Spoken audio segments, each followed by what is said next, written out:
नौसेना दिवस पर भारतीय जल सेना की उन उपलब्धियों को याद किया जाता है जो आज से 52 साल पहले नौसेना ने हासिल की थी। लेकिन अब जमाना काफी आगे निकल चुका है और नौसेना अब नए रूप में नई मंजिलें हासिल करने के लिए तैयार है। क्या है नौसेना का लक्ष्य और कैसी है नए भारत की नई नौसेना की तैयारी, आइए देखते हैं।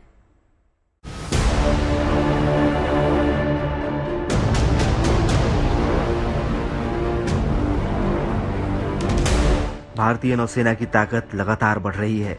समुद्री सरहदों की रक्षा के साथ साथ भारतीय नौसेना दुश्मनों की हर चाल को नाकाम करने के लिए तैयार है। नौसेना हर सामरिक चुनौती से निपटने में सक्षम है और निरंतर अपनी क्षमता में इजाफा करने का प्रयास कर रही है, ताकि न केवल हिंद महासागर के क्षेत्र में पकड़ मजबूत की जा सके, बल्कि हर संकट से आसानी से निपटा जा सके। इसके लिए तैयारी में कहीं कोई कसर नहीं छोड़ी जा रही है। The Navy has remained a combat-ready, credible, cohesive and future-proof force enabled by what we call as our ship's first outlook, where every single action that we take is aimed to enable our women and men in the operational units to perform their duty very well. अपनी ताकत और क्षमता बढ़ाने के सिलसिले में नौसेना का सबसे ज्यादा जोर आत्मनिर्भरता पर है। 2047 तक यानी आजादी के 100 साल पूरे होने के मौके पर नौसेना का लक्ष्य आत्मनिर्भर होना है। लेकिन उससे पहले 2035 तक नौसेना अपने बेड़े में कम से कम 175 युद्ध पोस्ट शामिल करने के लक्ष्य पर काम कर रही है। इनमें से 67 जंगी जहाजों का निर्माण चल रहा है और 65 ऐसे जहाज तो भारत में ही बनाए जा रहे हैं। साथ ही ये भी कोशिश है कि नौसेना में ज्यादा से ज्यादा स्वदेशी लड़ाकू विमानों, हेलीकॉप्टर्स और ड्रोन इस्तेमाल हों। Must encourage and make weapons in India. नहीं तो जब अभी हम देख रहे हैं ये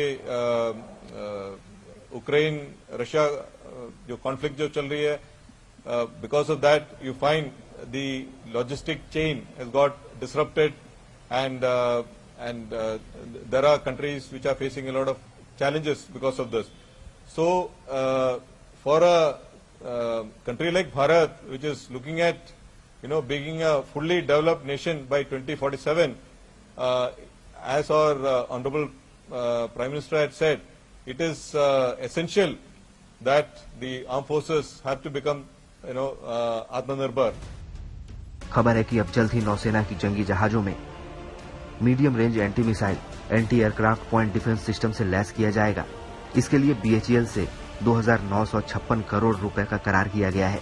इसके तहत नौसेना के लिए 16 उन्नत सुपर रैपिड गन माउंट और जरूरी उपकरण खरीदे जाएंगे।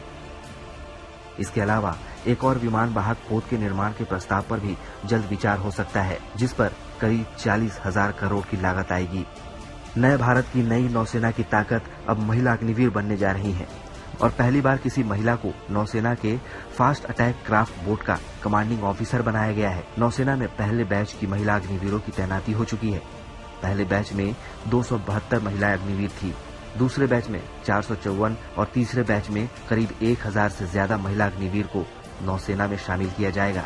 ये कुछ ऐसे बदलाव हैं जो भारतीय नौसेना को नए मुकाम की ओर ले जाएंगे और नई बुलंदियों पर पहुंचाएंगे। Bureau report, good news today.